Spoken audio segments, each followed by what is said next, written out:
ler os doutores da igreja, ele não vai ler Santo Ambrósio, não vai ler São João Crisóstomo, não vai ler Santo Agostinho, não vai ler São Jerônimo, não vai ler São Gregório Nazianzeno, não vai ler Santo Atanásio, vai ler a Bíblia, só a Bíblia. Quando a gente vê, por exemplo, a fundação da Companhia de Jesus por Santo Inácio de Loyola e pelos seus primeiros companheiros no Monte de Montmartre, em Paris, não tinha protestantismo envolvido ali. Né? Quando os jesuítas foram fundados, né, a intenção ali não era combater o protestantismo. Ela vai ser um dos objetivos da ordem depois. Né? Mas a necessidade de reforma na igreja, esse impulso espiritual através dos santos, porque a reforma se dá sempre através dos santos, isso já estava ali na igreja muito antes, ou antes de Lutero. Né? Enquanto a gente via, né? Enquanto Lutero estava lá na mesa da sua casa se embebedando, estava lá Santa Teresa de Ávila e São João da Cruz reformando a ordem carmelita na Espanha. Estava Santo Inácio de Loyola, né? Convertendo aquela multidão de jovens para a sua ordem, os mandando para evangelizar o mundo inteiro, né, como São Francisco Xavier. Estava lá São Felipe Neri se esforçando, né, para trazer de volta para a vida católica, de fato, os fiéis de Roma. Estava São Carlos Borromeu em Milão e tantos outros santos prelados reformando a vida episcopal. Estavam novas ordens religiosas sendo fundadas, né? Por São Caetano de Thiene, Santo Antônio Maria Zacaria e tantos outros. Estava lá o Concílio de Trento se reunindo e fazendo a fé católica brilhar, respondendo a todas as deturpações protestantes de uma forma clara e inequívoca. Estava São Pio V e tantos outros papas da época da Reforma Católica, além dele, né? Se lembra normalmente de São Pio V, mas é necessário lembrar dos demais, que capitanearam, que trouxeram para a Cátedra de São Pedro o ímpeto de reforma autêntica. Enquanto estava Lutero, né, lá gritando que não é possível ser santo, o século XVI era um dos séculos, o segundo século, se não me engano, depois do século IV, em que mais havia santos na igreja. Essa foi a forma do céu, essa foi a resposta do céu à reforma de Lutero. Enquanto estavam lá, né, os protestantes incapazes de dar exemplos de virtude heróica, porque nem criam em virtude heróica, estava ali a igreja, né, dando mostra de dezenas, centenas de grandes santos. O conceito de justificação está errado. Porque para Lutero, a justificação é uma questão judicial. É uma justificação forense. Ou seja, você é pecador, desordenado, safado, sem vergonha, e então o Cristo escreve, digamos assim, uma quitação: você não me deve mais nada, você pode entrar no céu, quando você acredita nisso, está salvo. Mas onde é que está o problema de Lutero? O problema de Lutero é que para ele isso é simplesmente uma coisa judicial, é uma ficção jurídica. Você de fato não está salvo, não houve nenhuma modificação em você. Você continua sendo o velho sem vergonha de sempre, só que você bonzinho com você, faz de conta que está quitada a dívida e aí está resolvida a história. Então é claro que com este conceito de justificação, eu quero que vocês entendam isso agora, reflitam sobre isso, é aqui que está a coisa. Com tal conceito de justificação, é claro que não tem sentido celebrar missa.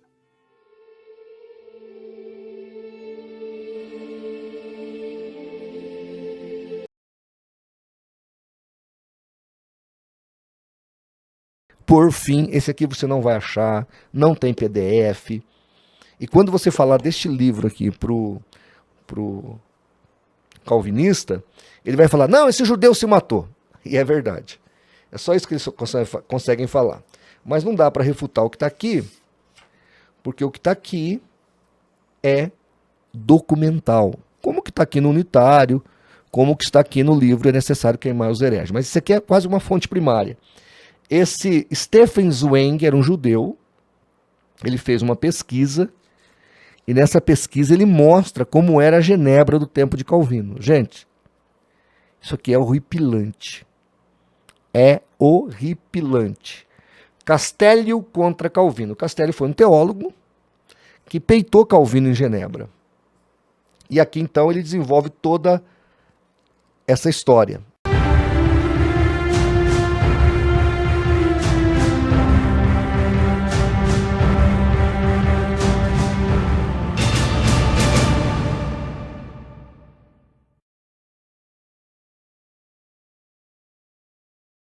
Martinez diz no seu vídeo, nos 11 minutos e 55 minutos, que existiam anabatistas trinitários, triteístas, unicistas, né? E eu não estou dizendo, diz Martinez, que eles estavam certos, mas ele não mostra para vocês esse grande mar de sangue que se envolveram os anabatistas. Isso que eles estão falando, tá certo? Agora vamos voltar para a questão da ortodoxia.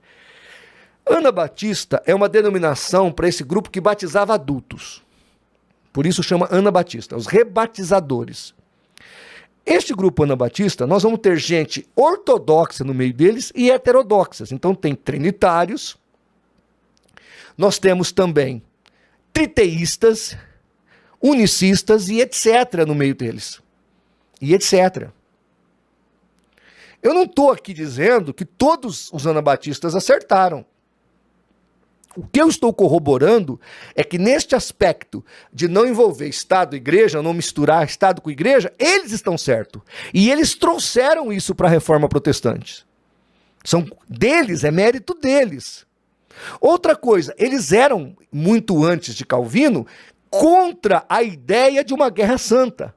E eles enfrentaram, inclusive, o luteranismo e os seguidores de Zwingli e outros mais da Reforma Protestante. Eles foram perseguidos tanto por católicos quanto por reformadores. Ou seja, neste aspecto, eu tenho que concordar com esse grupo de irmãos, os anabatistas, lá na Europa. Por quê? Porque eles estavam defendendo o pacifismo e estavam defendendo a ideia de Estado de um lado, Igreja do outro, e que os irmãos não deveriam fazer guerra santa. Agora, isso ajuda a testemunha de Jeová? Isso faz de mim um corroborador de outros grupos dentro do anabatismo, entre os anabatistas que eram heterodoxos? Claro que não. Claro que não. Tá certo? Tanto que seria como jogar a Igreja Batista na heterodoxia. Porque dos anabatistas nasceram os batistas e muitos outros. Agora, sobre os 13 minutos e 35, que ele diz que os batistas vieram dos anabatistas, está aí mais uma fraude histórica, né? A Igreja Batista ela nunca nasceu exclusivamente dos anabatistas, ok? Nós temos aqui algumas fontes que posso deixar aqui embaixo desse vídeo para você fazer uma análise histórica, tá bom? Mas existe um artigo muito bom chamado Calvinismo, Origem dos Primitivos e Verdadeiros Batistas. Ali você encontra documentos como a História dos Batistas, volume 2, página 77, que diz que primeiro porque os particulares foram os pais históricos dos batistas modernos, ou seja, os calvinistas. Os batistas desejam ser mais coerentes que os mesmos protestantes na prática de seus princípios. Se consideram a ponta de lança da reforma. Encontram sua origem denominacional no puritanismo inglês, que era, na realidade, outra forma de calvinismo, segundo a História dos Batistas, volume 1, página 152. Bem, além do que, também a Confissão Londrina de 1644 desmente Martinez mais uma vez, né, que diz que os anabatistas que os batistas vieram dos anabatistas. Como sempre, a fonte é o problema do Sr. Martinez. Ou ela é tendenciosa porque ele sabe que é falaciosa, ou porque ele desconhece e, como ele mesmo diz, precisamos aprender mais. Algumas bibliografias aqui para você fazer sua pesquisa e não engolir qualquer coisa por aí. A gente precisa estudar, viu, gente? Nos 14 minutos e 44, a fonte de Martinez, como sempre, são fontes ou católicas ou fontes ruins. Como é o caso dele, novamente, citar o autor que se suicidou, que escreveu Uma Consciência contra a Violência, Stefan Zweig. Acontece que esse autor, que era um europeu que viveu no período da Segunda Guerra Mundial no Brasil, ele acabou entrando numa tamanha depressão de ver o seu país, a Europa, se acabando na mão dos nazistas, que ele acabou tirando a sua própria vida. A questão é que, neste livro citado, Uma Consciência contra a Violência, que eu tenho esse livro, inclusive, no Brasil, um livro bem antigo, né, provavelmente da década de 30 ou de 40, esse livro faz declarações onde não existe notas de rodapé. E o Martinez esconde isso de você. Se você procurar o livro, você vai ver que realmente não existe notas de rodapé confirmando as suas fontes. Eu já disse isso em outros vídeos anteriores. Mas a grande verdade é que ele insiste em usar este autor como regra para querer denegrir a reforma protestante. Esse autor, ele chega a dizer que a Europa estava sendo consumida pela teologia, estava sendo consumida por pessoas como Savonarola. Nem mesmo Savonarola, que morreu na fogueira pela Igreja Católica defendendo a verdade bíblica, escapou da pena de Stefan Zweig. Vou deixar aqui embaixo deste vídeo um vídeo bem interessante que você pode entender um pouco mais sobre essa questão. O vídeo chama-se As Influências que Jacó Armínio sofreu em sua teologia, parte 3 de uma série de 3 vídeos, Os Inimigos da Reforma Protestante. Interessante é que Martinez, ao citar este livro, É Necessário Queimar os Hereges, ele não diz que o autor, Leandro Tomás de Almeida, virou um agnóstico. Mas essas coisas ele não vai dizer para você. Assim como ele não vai dizer para você também que na página 92 nós encontramos aqui uma declaração bem interessante do livro que ele citou aí, A Consciência contra a Violência, de Stefan Zweig. Diz aqui o autor judeu dizendo o seguinte: nada é mais distante, certamente, do caráter de Castellion que uma vã suficiência ou um sentimento exagerado de si mesmo. Ele jamais considerou como Calvino sua opinião como única justa. E o prefácio que ele publicou mais tarde de sua tradução da Bíblia é um modelo de modéstia. Veja que Stefan Zweig tinha um certo carisma por Sebastian Castellion, que era um inimigo da Reforma Protestante. Castellion fez algumas obras onde pode-se mostrar o seu valor, quando ele fala sobre a tolerância, por exemplo.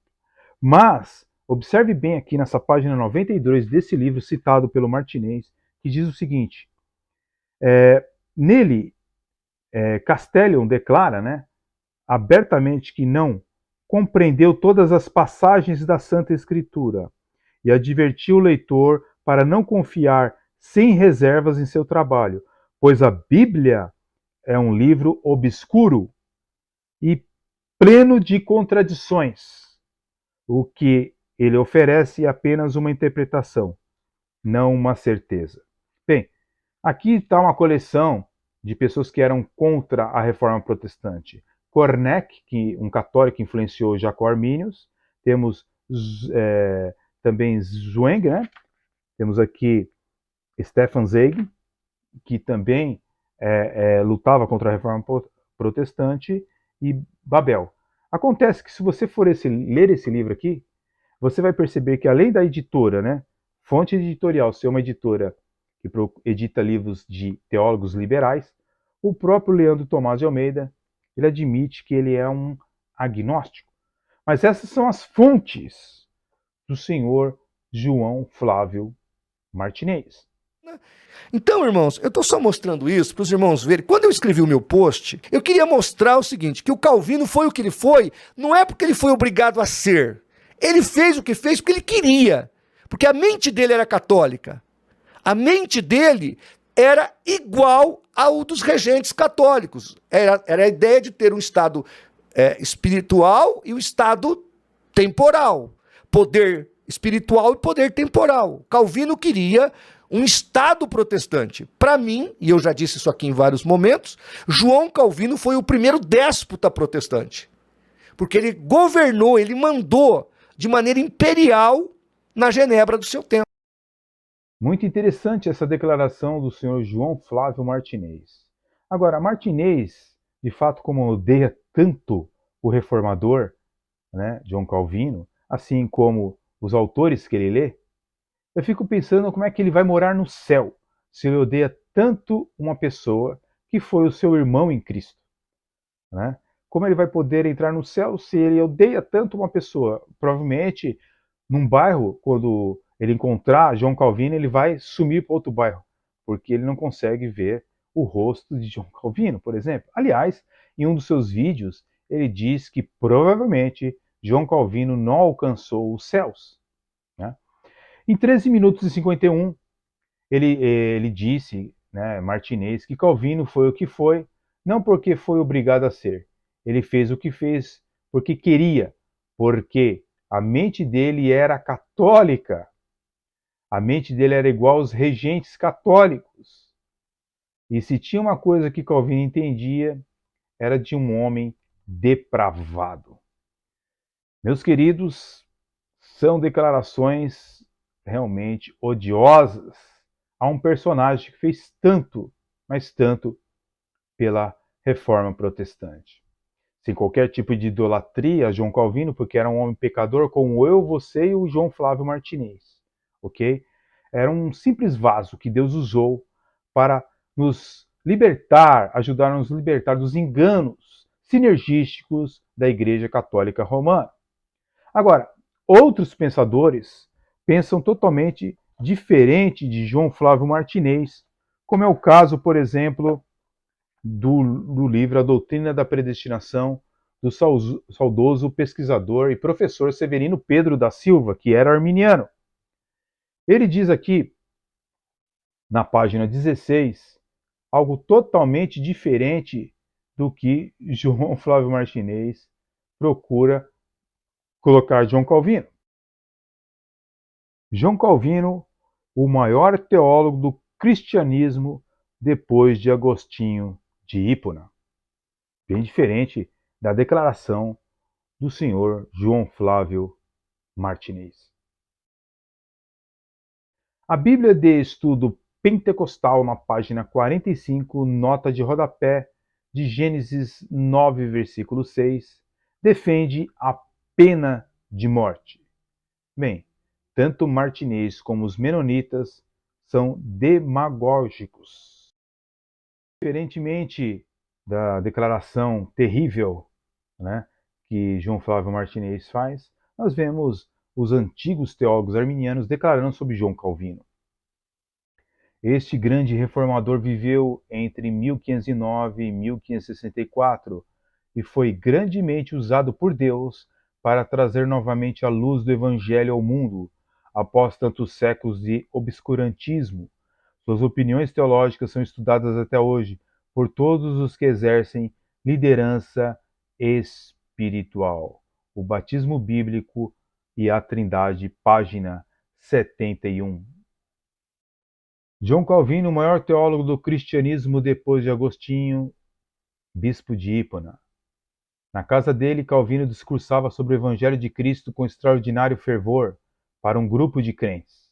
Abandonando seus estudos, consagrou a plenitude de suas forças a proclamar a fé de Cristo, segundo se revela nas Escrituras Sagradas. O vemos completamente desvinculado da Igreja Romana, portanto não tem nenhum tipo de vínculo com a Igreja Católica, conforme diz Martinez. O vemos completamente desvinculado da Igreja Romana e sendo o principal cérebro da reforma na França. Sua luz não pode ser escondida. Ao contrário do CACP e a sua ira santa, entre aspas, contra os reformadores, a revista do ICP, Defesa da Fé, ano 7, número 51, dezembro de 2002, que ele certamente deve ter nos seus arquivos, diz sobre João Calvino. Calvino foi considerado o maior teólogo da cristandade. João Calvino envia ao Brasil um grupo de colonos e pastores reformados. Concluindo, né, esse vídeo em refutação ao vídeo do senhor João Flávio Martinez, né, ele diz que os presbiterianos que leram seu post são depravadores da verdade. A pergunta que devemos fazer é: será que são mesmo esses ministros presbiterianos que estão adulterando a verdade? Ou seria o próprio telhado de vidro de Martinez que está sendo quebrado? Bem, a questão é que ele disse que vai fazer um vídeo mostrando os crimes de João Calvino. Queridos, pense comigo uma coisa.